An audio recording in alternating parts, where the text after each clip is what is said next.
Hello there YouTube, my name's Adam from Gunjack, coming at you guys today with a review of the Umarex competition series Tavor TAR-21. Before we get into the replica, let's take a quick look at the gun's real steel history.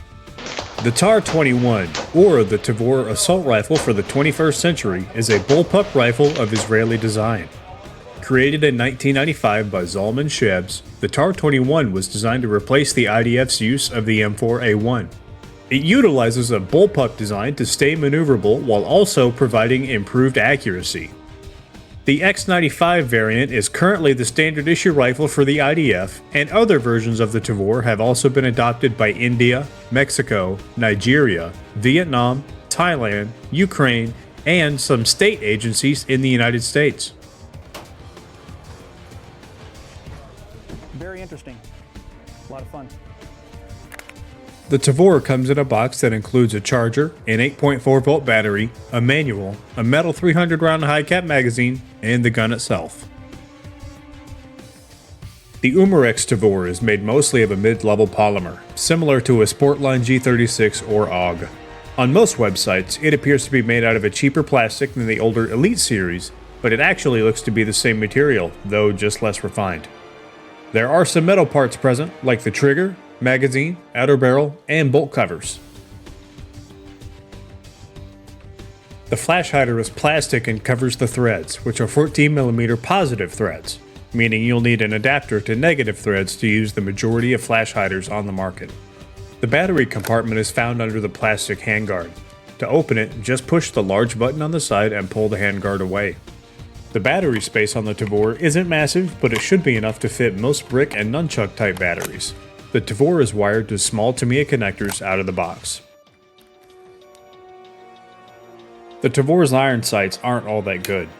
They're made of plastic and feel sturdy, but they're also pretty high above bore and don't give a very good sight picture. The front sight is adjustable with a sight tool while the rear sight is not. On the left side, you'll find the Tavor's charging handle. It has a plastic construction and actuates the bolt cover in the rear, which reveals the hop-up. The hop-up is a dial type and works just fine, but it's nothing to write home about. The bolt cover can lock into place, and to release it, just push upwards on the bolt release below it. The bolt release can also act as a spring release if you push it in all the way. The Tavor's design allows for easy access to the trigger, even for users wearing thick gloves.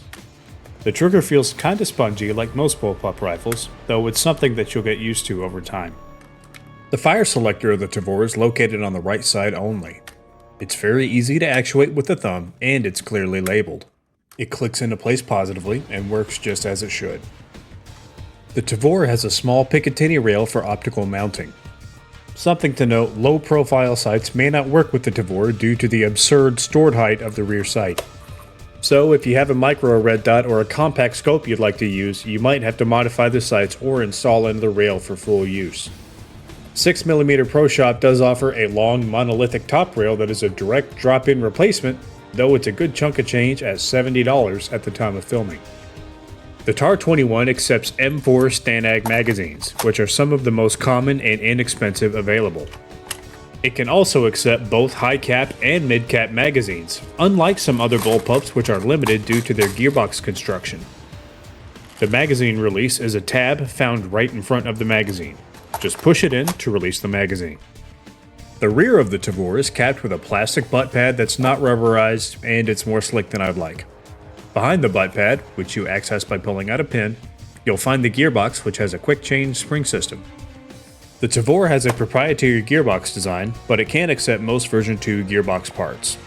I was unable to find a parts compatibility list, but I believe most version 2 parts will work except for the tappet plate. If I find any useful information, I'll leave a pinned comment below. The Tavor clocks in at around 340 FPS with 0.2 gram BBs and around 750 rounds per minute. Due to the Tavor's bullpup design and long barrel, it'll maintain accuracy well, with a maximum range of around 160 feet. So, what's the final verdict on this gun? Well, it's a forward-thinking, backwards rifle. The TAR-21 is a newer design in the firearms world, and fans of the platform will be pleased with the Umarex counterpart. The competition version is the only offering still available, with the upgraded CTAR and Elite versions being discontinued years ago. Although the competition Tavor isn't as high quality as the Elite Force and Ares options from days gone by, it is still a faithful recreation that's fun to use. And it's inexpensive enough at $170 new that beginners to bullpup rifles can grab it without going too far in the red. Well, that about does it for this review. Thank you for watching.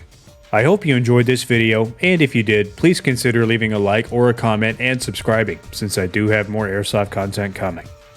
Thanks again, and as always, stay frosty.